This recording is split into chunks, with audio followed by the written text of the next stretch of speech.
میرے محترم سامعین کرام، آپ صلی اللہ علیہ وسلم کی سیرت پر گفتگو آپ سن چکے۔ اب میں اس موقع پر دو باتیں کرنا چاہتا ہوں۔ یہاں کھڑا ہونے والا میرا مسلمان بھائی پوری توجہ اس طرف رکھ کر اس کو صرف بیان نہ سمجھے بلکہ اپنی زندگی کا سبق سمجھے۔ آج یہاں سے یہ سبق سیکھ کر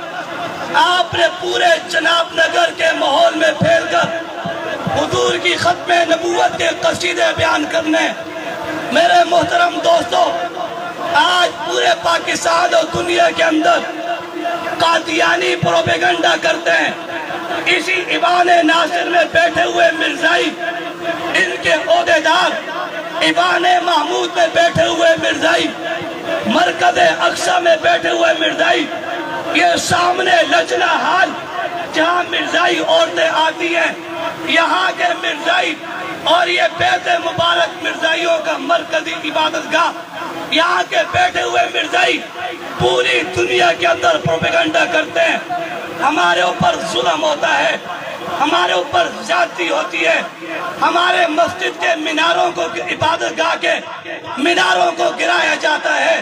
ہمیں عید الاضحیٰ پہ یہاں قربانی نہیں کرنے دی جاتی، ہمارے اوپر سختی ہوتی ہے۔ میں ان قادیانیوں کو کہنا چاہتا ہوں، مجھے معلوم ہے اس عید الاضحیٰ کے موقع پر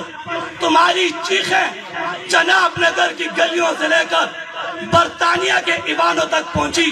مجھے معلوم ہے تمہاری یہاں سے چیخیں نکل کر وہ اسرائیل تک پہنچی۔ مرزائیوں، مجھے معلوم ہے تمہاری چیخیں یہاں سے نکل کر امریکہ کے صدر تک پہنچی۔ آج تم دنیا کے لوگوں کو کہنا چاہتے ہو ہمیں کلمہ نہیں پڑھنے دیا جاتا، ہماری عبادت گاہ سے محراب کو توڑا جاتا ہے، مینار کو توڑا جاتا ہے۔ میں تمہیں بتانا چاہتا ہوں، اپنے دل و دماغ کے کان کو کھول کے سنو، ہم مسلمان ہیں، ہمارے نبی نے ہمیں مکمل تعلیمات دی ہیں۔ کلمہ یہ مسلمانوں کا شعار ہے، نماز یہ مسلمانوں کی عبادت ہے، زکوٰۃ روزہ یہ مسلمانوں کا ٹائٹل ہے، عید الفطر کی نماز یہ مسلمانوں کا حق ہے، عید الاضحیٰ کی نماز یہ مسلمانوں کا حق ہے، حج کرنا، عمرہ کرنا، طواف کرنا، قربانی کرنا یہ مسلمانوں کا حق ہے۔ اسی طریقے سے جتنی بھی اسلامی شاعر ہیں یہ مسلمانوں کا حق ہے۔ جب کوئی بندہ کلمہ پڑھتا ہے اس کے متعلق سب سے پہلا تصور جو ابھر کر آتا ہے کہ یہ کلمہ پڑھنے والا مسلمان ہے، یہ کلمہ طیبہ یہ اسلام کی نمائندگی کرتا ہے، نماز پڑھنا یہ اسلام کی نمائندگی کرتا ہے،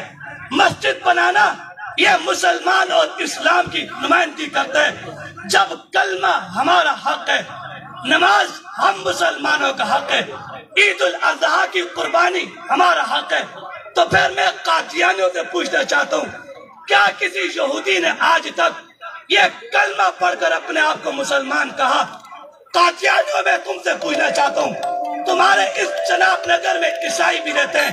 کیا آج تک کسی عیسائی نے یہ کلمہ پڑھ کر اپنے آپ کو مسلمان کہا ہو؟ قادیانیوں میں تم سے پوچھنا چاہتا ہوں، یہاں پر جناب نگر میں مسیحوں کے قبرستان موجود ہیں، عیسائیوں کی قبریں موجود ہیں، کیا آج تک کسی عیسائی نے اپنی قبر کی تختی پر کلمہ طیبہ لکھا ہے؟ مرزائیوں میں تم سے پوچھنا چاہتا ہوں، یہاں پر ہندو بھی موجود ہوگا، آج تک کسی ہندو نے کیا مسلمانوں کا کلمہ پڑھ کے اپنے آپ کو مسلمان قرار دیا ہے؟ کیا ہندوؤں نے مسجد کے طرز پر اپنا مندر بنا کر یہ کہا ہو کہ یہ ہماری مسجد ہے؟ جب یہودی مسلمانوں کے اسلامی شاعر کو استعمال نہیں کرتا، ہندو استعمال نہیں کرتا، سکھ استعمال نہیں کرتا،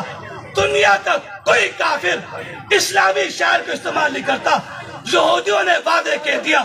ہمارا طریقہ الگ، ہمارا مذہب الگ، ہمارے نبی الگ، ہماری کتاب تورات الگ، سکھوں نے کہہ دیا ہماری کتاب الگ،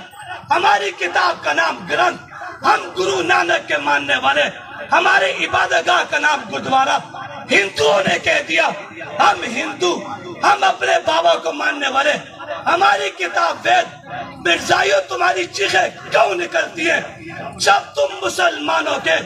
گھر پر آ کر حملہ کرو، تم ہماری عزت پر حملہ کرو، کلمہ طیبہ یہ ہم مسلمانوں کی عزت ہے، یہ ہمارے سر کا تاج ہے، یہ کلمہ طیبہ یہ امت مسلمہ کے لیے مرکزی نقطہ وحدت ہے۔ جب یہودی کلمہ پڑھ کر مسلمان کو دھوکہ نہیں دیتا، ہندو دھوکہ نہیں دیتا، دنیا کا کوئی کافر بھی دھوکہ نہیں دیتا، قادیانیوں تم مسلمانوں کا کلمہ پڑھو، تم مسلمانوں کی طرح اپنی عبادت گاہ بناؤ، تم اپنی عبادت گاہ کو مسجد کا نام دو، تم اپنی عبادت گاہ میں منبر بناؤ، تم اپنی عبادت گاہ کے اوپر کلمہ طیبہ لکھو، تم اپنی عبادت گاہ پر مینار بناؤ، ہماری عزت پر ڈاکہ ڈالو، ہماری عزت پر حملہ کرو، اور پھر تم کہو کہ ہم خاموشی سے تسلیم کر لیں۔ قادیانیوں سنو، جب تک تم مسلمانوں کے